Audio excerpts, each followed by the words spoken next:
Welcome to SVG-TV News for Tuesday, June 25th, 2019. I'm Jennifer Richardson with the details. Sustainability is key to the growth and development of many key sectors, including tourism. To this end, stakeholders from across the region will come together here in SVG for the 2019 Caribbean Conference on Sustainable Tourism Development, which will be held on August 29th. Under the theme, Keeping the Right Balance, Tourism Development in an Era of Diversification, industry experts will address the urgent need for a transformational, disruptive and regenerative tourism product to meet the ever-rising challenges. Speaking at a news briefing at the Blue Lagoon Conference Room today to update members of the media on the upcoming conference, Minister of Tourism, Sports and Culture Cecil Sesmaki said the hosting of the conference comes at an exciting time for SVG. The Tourism Minister said it is also an opportunity for SVG to learn from the experiences of neighboring countries. Diversification in not only tourism but also the agricultural sector. And you heard earlier on Phelan making mention of the fact that our 2013 to 25 year National Development Plan addresses the question of sustainable tourism. And not only our spoken word, but material has been written by our leadership relative to climate change, the impact of climate change, and how that relates to sustainable tourism.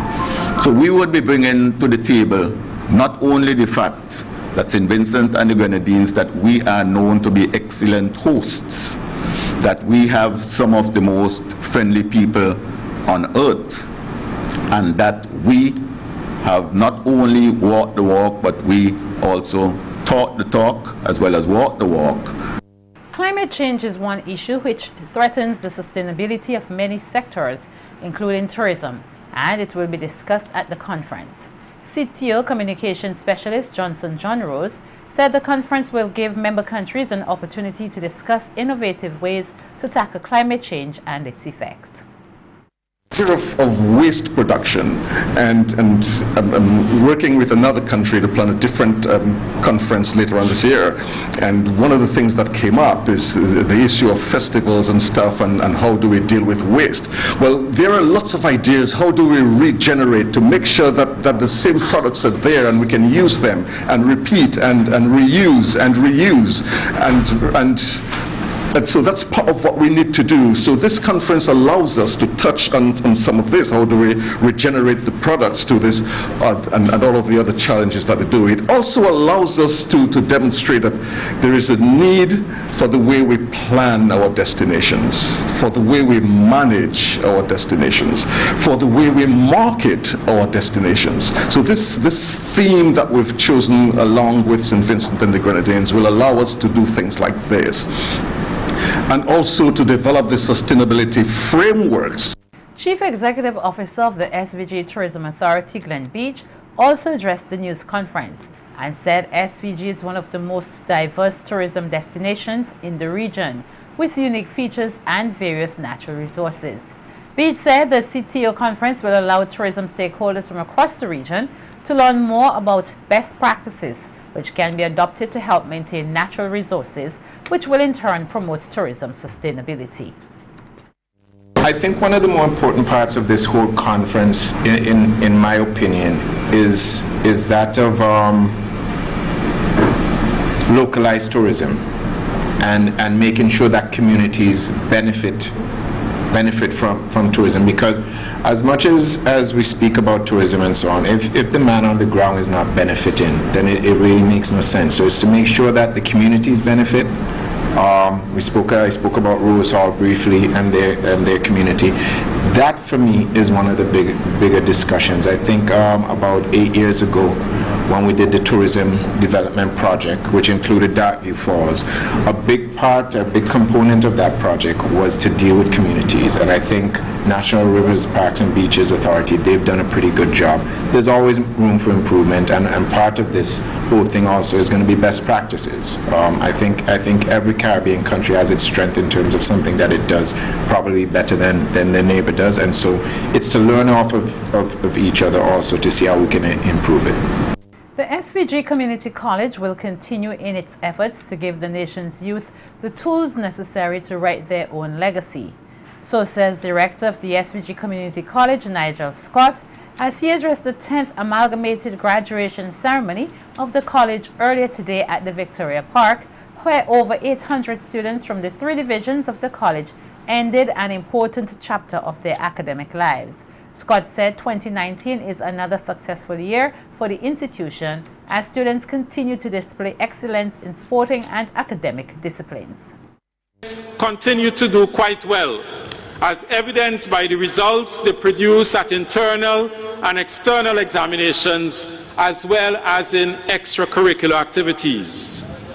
Whether it is Shane in swimming, Saeed on pan, Tamara or Yannick in athletics, Shanice and Rolicia in nursing, Ronnie in teaching, singing and leadership excellence, Zoraline in fine arts, or Zordi in business studies, we see excellence from them in so many ways.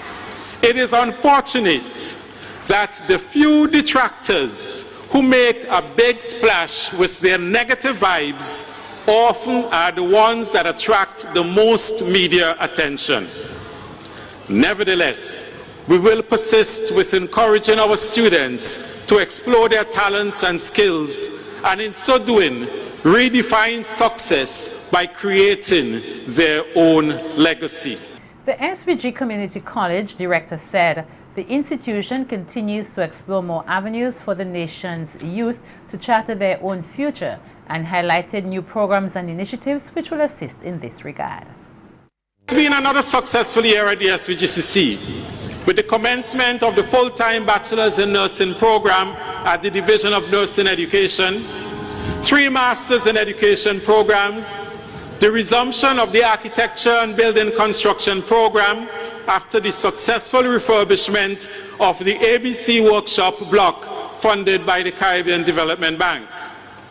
We look forward to the restart of the construction and the Food Science Laboratory to further complement the value-added products being explored by our agriculture and entrepreneurship students. We recently signed a new MOU with the University of the Southern Caribbean to provide new pathways for our graduates in culinary arts and hospitality studies. Scott said the lecturers play a critical role in the success of the students and praised the educators for their efforts. He said the institution will be examining ways to boost the capacity of lecturers and to assist students in need. As we move forward as an institution, we will continue to work with the National Accreditation Board and our own internal quality assurance mechanisms to improve the quality of our teaching and learning. We will continue to seek creative solutions to financing our institution without putting undue pressure on our students and their parents and guardians. We will continue to press for the implementation of the college's pension plan to secure the retirement future of those employees hired by the Board of Governors.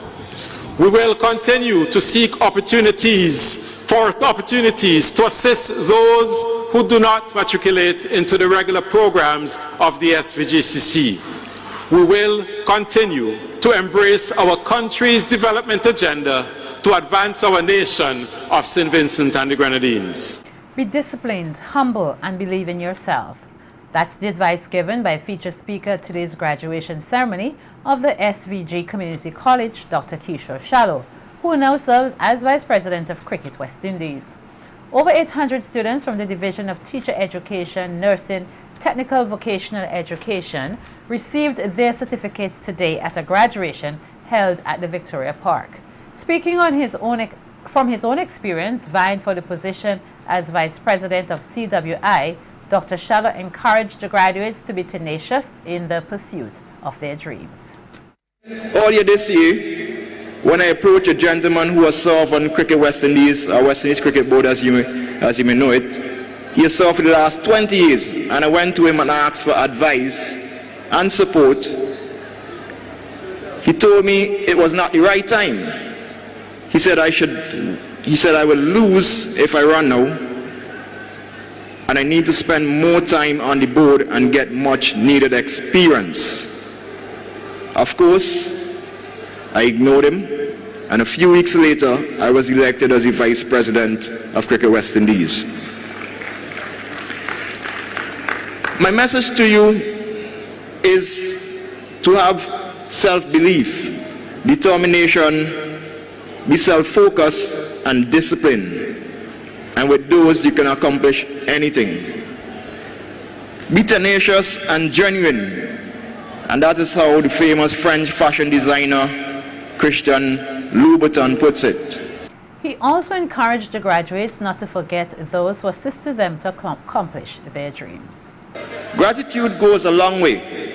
In whatever success we achieve, we must remain humble and remember the ones who have contributed. And I know the young people often say haters and all, respect the haters and appreciate them too. While I would encourage you to celebrate your successes, even have a toast like the original Coffee, who happens to be one of my favorite artists, I urge you to acknowledge and thank the persons behind your triumphs. As you commence this very important journey, and this new journey that you're about to embark on, I give you my best wishes. And I leave with you these words to remember. Believe in yourself. Remember that success is there for the taking, but importantly, you must define your own success, and at the end of it all, I trust you would create your own legacy along the way. Ladies, gents, all, congratulations again. 3 months after he handed down his ruling on the elections petitions case, Justice Stanley John on June 13th issued supplemental reasons to support his decision. The opposition New Democratic Party said this raises serious questions about the process adopted by the court to deal with the matter and about the basis of the judgment. Opposition leader Dr. Godwin Friday said the supplemental reasons came after repeated and insistent requests by the respondents' lawyers, knowing that the retired judge was no longer in a position to respond, and also knowing that the ruling would have been appealed. After 3 months that the judge in the matter, and after the matter had already been filed, the appeals had been filed, the judge still went ahead and issued what he called supplemental reasons.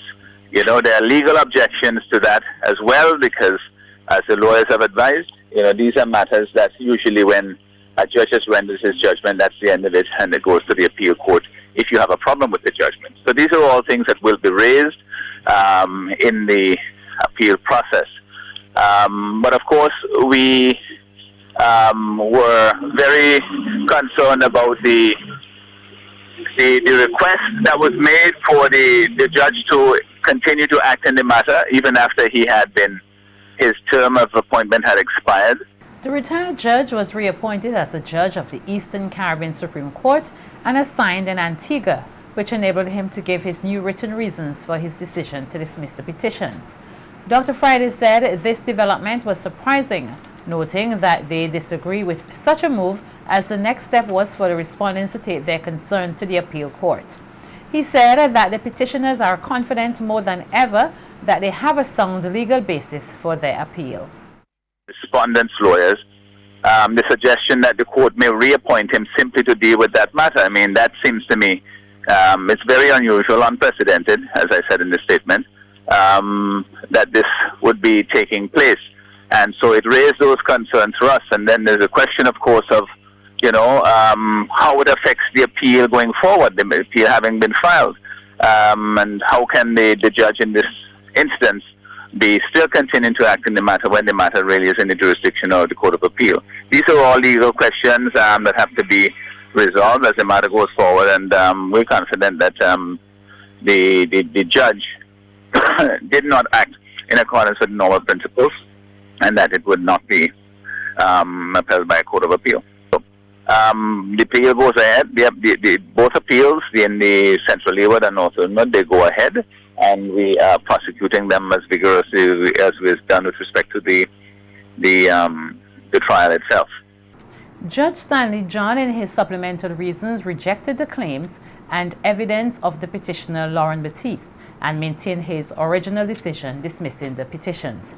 Meanwhile, the NDP has reiterated its call for the urgent need to make changes in the country's electoral system before the next general elections. As for their preparation for the coming elections, Dr. Friday said hearing of the petitions was an eye-opener for them, and they are now in a better position to face the electorate. Well, aware that time has elapsed since these petitions were filed and that the elections are upon us. We have always called for elections as an alternative to resolving the matters in the court because we thought that it kept the government's status in doubt. So we are preparing for the elections because we know that this is the time for that is coming, and we are very much in the thick of it now, and this is what we are hoping, that this will be brought forward. That's what the petitions were all intended to do. It was to resolve the matter and bring the elections forward, and whenever they come, we will be prepared and ready, having learned our lessons that we have through the trial of the petitions. The Royal St. Vincent and the Grenadines Police Training School will hold its 37th Passing Out Parade of Recruits this Thursday, June 27th, 2019 at the Old Montrose Police Training School under the theme Sowing Seeds. The Passing Out Parade commences at 3 p.m. His Excellency Governor General Sir Frederick Ballantyne will inspect the recruits on parade, while Pastor Adolphus Isaacs will render the invocation. Commandant of the training school, Superintendent Benzel Samuel, will give welcoming remarks and deliver the Commandant's address. Acting Prime Minister Sir Louis Straker and the Commissioner of Police, Colin John, will deliver brief remarks. There will be a valedictory speech and a feature address by Pastor Dr. Cecil Richards. The proceedings are expected to culminate with the presentation of awards, displays, and match pass. For the first time at the ceremony, recruits will take the oath of office since the amendment to the Police Act. Stay with us, Carnival Beat is coming right up.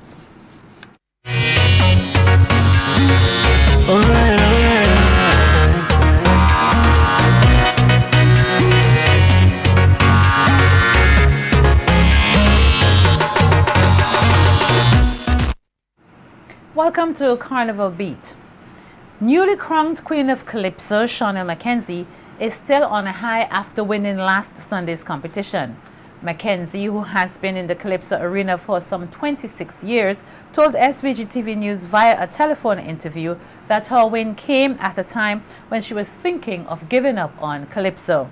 Mackenzie said the Queen of Calypso competition was challenging, but she was confident that her song, What's Your Role, had a good chance of winning her the crown.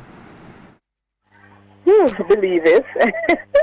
I'm quite happy, you know, all my hard work has paid off, even when things seem to be going all wrong. You know, I just happen to not getting the results that you're hoping for, and, you know, sometimes you do these shows and you feel like you've been robbed, and, you know, you take it to another level. Oh. You know, I'm just saying I've been getting very positive feedback, you know, a lot of congratulatory messages, and, you know, folks just really happy for me, and that humbles me a lot. Mackenzie said that while the competition was about women in Calypso, the song meant more to her, as the message in the song was what she wanted to get out to the public. From Barbados, she's been writing for me for the last 4 or 5 years, and what motivated me is just the absence of the Christian community, the absence of their voices when things are going seemingly wrong, rape, child molestation, they're not out there. I don't know if people feel like the church is a place for them to go to when they have problems, you know, a place to talk, a place to feel comfortable. So I'm saying that instead of preaching every Sunday in the building, it may be a good idea. It's just me offering idea in songs for them to leave the walls and take it to the streets and bring the ministry to the people and make people feel comfortable in trusting the church. Meanwhile, President of the Calypso Association, Earl Bennett, said that this year's Calypso Queen competition was well received by patrons and he is thankful to all sponsors. Here is a snippet of Mackenzie's winning performance. Deeply through our faith and made us true Vincentians. So tell me what role does Anglican, Catholic, Pentecost play in society today? For what do they gather Sundays and pray? What impact do they really have on society? Cause crime skyrockets in this country. The youth don't give a damn what authorities. So you see, tell you can stop preaching from the pulpit and walk the streets just like God and free. You're singing to the same old choir. The masses, the servants don't read. You're singing to the same old choir. The masses, your message